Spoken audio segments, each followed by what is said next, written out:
Good morning everyone. Class 5 हम लोगों ने लेसन 4 में संज्ञा पढ़ा था और संज्ञा में हम लोगों ने संज्ञा किसे कहते हैं और संज्ञा के भेद में संज्ञा के कितने भेद हैं इनके विषय में जाना था। तो आज हम लोग इस पाठ के अंत में जो सवाल है उनको हल करेंगे।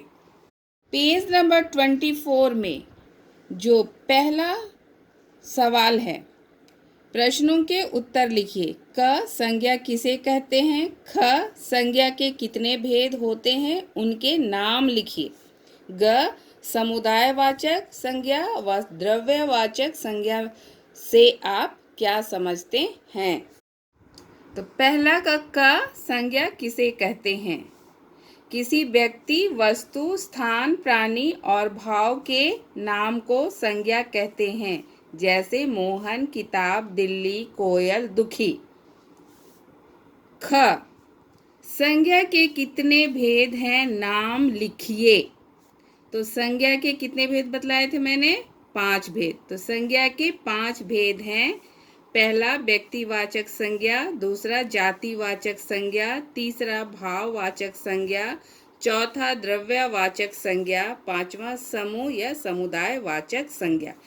इस सवाल में आपको सिर्फ नाम लिखिए बोला गया है, इसलिए हमने यहाँ पर सिर्फ आंसर में नाम लिखा है।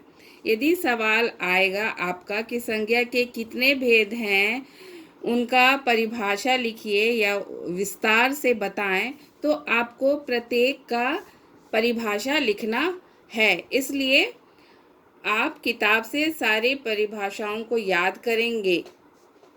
ग है समुदायवाचक संज्ञा व द्रव्यवाचक संज्ञा से आप क्या समझते हैं, यानी कि दोनों में अंतर क्या है।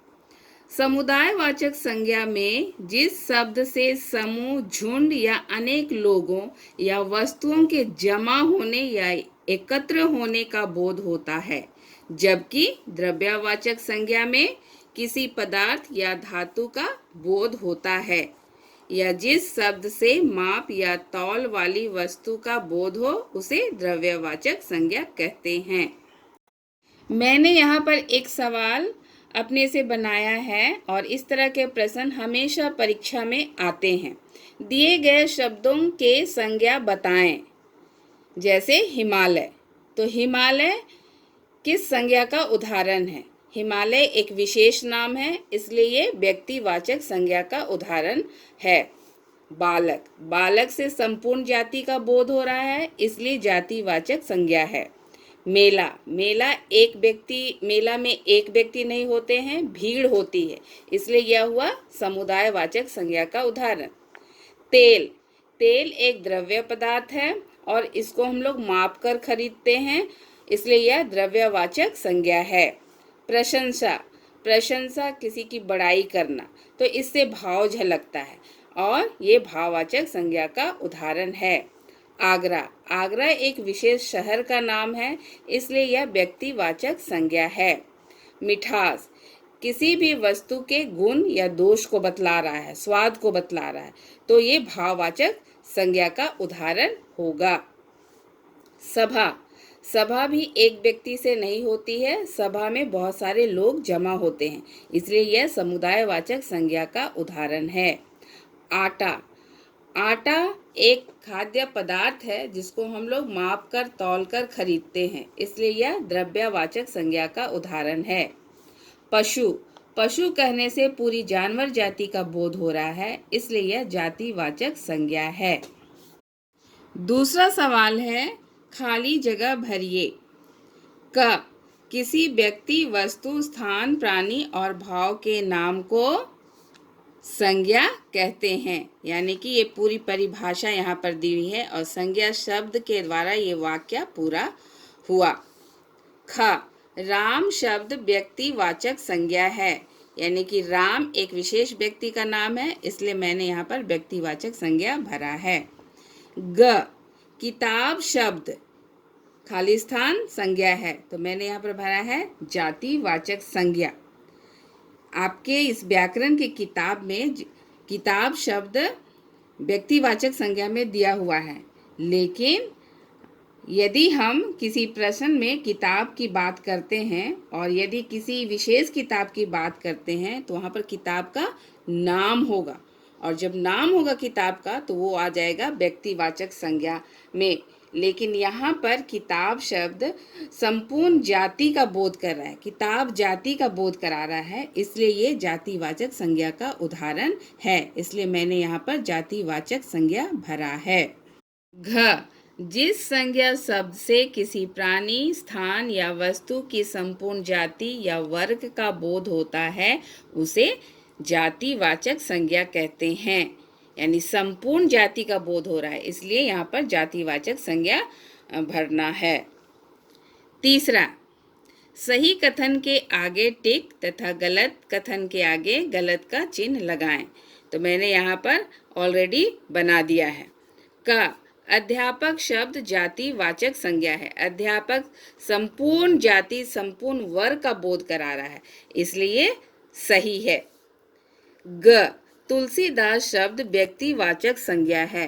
तुलसीदास एक विशेष व्यक्ति का नाम है, इसलिए ये व्यक्तिवाचक संज्ञा है, इसलिए ये ठीक है। ग, संज्ञा के 4 भेद होते हैं। संज्ञा के कितने भेद होते हैं? संज्ञा के 5 भेद होते हैं, इसलिए ये वाक्य गलत है। घ, वीरता शब्द भाववाचक संज्ञा है। वीरता यानी कि भाव को बतला रहा है, इसलिए भाववाचक संज्ञा है, इसलिए ठीक है। चौथा, दिए गए वाक्यों में से संज्ञा शब्द छांटिए। तो मैंने यहाँ पर लिखा है कुछ शब्दों को। क, पिताजी जयपुर से मेरे लिए खिलौने लाए हैं। यानी इस वाक्य में कौन कौन से शब्द संज्ञा शब्द हैं उनको छांटकर इधर लिखना है। तो मैंने यहाँ पर लिखा है पिता, जयपुर और खिलौने। पिता, जयपुर और खिलौने। तो मैंने यहाँ पर जो जो संज्ञा शब्द हैं उनको चिन्हित कर दिया है, उनको आप इधर लिखेंगे, यानी कि ये चिन्हित शब्द संज्ञा शब्द हैं।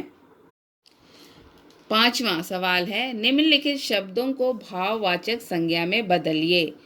आपकी किताब में भी भाववाचक संज्ञा बनाया हुआ है और हम यहाँ पर आपको बतला रहे हैं, और ऑलरेडी मैंने यहाँ पर लिख दिया है भाववाचक संज्ञा।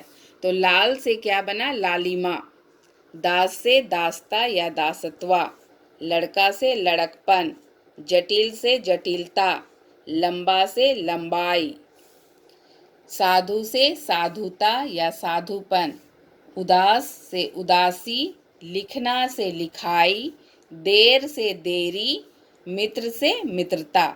इस तरह से भाववाचक संज्ञा बना है। 6ठा सवाल है, सही विकल्प पर टिक चिन्ह लगाइए। यानी कि यहाँ पर ऑप्शन दिया हुआ है, जो सही आंसर है, सही उत्तर है, उसमें आपको टिक चिन्ह लगाना है। जिस संज्ञा शब्द से किसी समूह या समुदाय का बोध होता है उसे क्या कहते हैं? समूह। तो यहाँ पर क्लियर है ना, समूह या समुदाय का बोध होता है, इसलिए समुदायवाचक संज्ञा है, इसलिए ये ठीक है। ख, किसी पदार्थ के गुण, दोष, अवस्था आदि बताने वाली संज्ञा को क्या कहते हैं? और गुण दोष भाववाचक संज्ञा के द्वारा बतलाया जाता है। किसी भी व्यक्ति या वस्तु के गुण, दोष, स्वाद, रंग, रूप को भाववाचक संज्ञा के द्वारा बतलाया गया है, इसलिए तीसरा भाववाचक संज्ञा ठीक होगा। ग, दिन प्रतिदिन दूध के दाम बढ़ते जा रहे हैं। इस वाक्य में दूध शब्द है, यानी कि दूध शब्द क्या है? व्यक्तिवाचक है, द्रव्यवाचक है या फिर समुदायवाचक है? और जैसे कि हम पहले ही बतला चुके हैं कि दूध एक द्रव्य पदार्थ है और इसे हम माप तौल कर खरीदते हैं, तो ये क्या हो गया? द्रव्यवाचक संज्ञा हो गई, यानी कि दूसरा नंबर ठीक है। घ, महाराणा प्रताप वीर योद्धा थे। इस वाक्य में वीर शब्द का भाववाचक संज्ञा होगी। वीर शब्द का भाववाचक संज्ञा होगी, कौन सा होगा? यानी कि वीर को यदि हम भाववाचक संज्ञा में बदलेंगे तो कैसे बदलेंगे? शूरवीर, वीरता या वीरों? तो क्या होगा? वीरता, सेकंड है ना, सेकंड नंबर ठीक होगा। तो इस तरह से सारे प्रश्नों को आप कॉपी में लिखेंगे, याद करेंगे और परीक्षा की तैयारी करेंगे और घर में रहेंगे, सुरक्षित रहेंगे।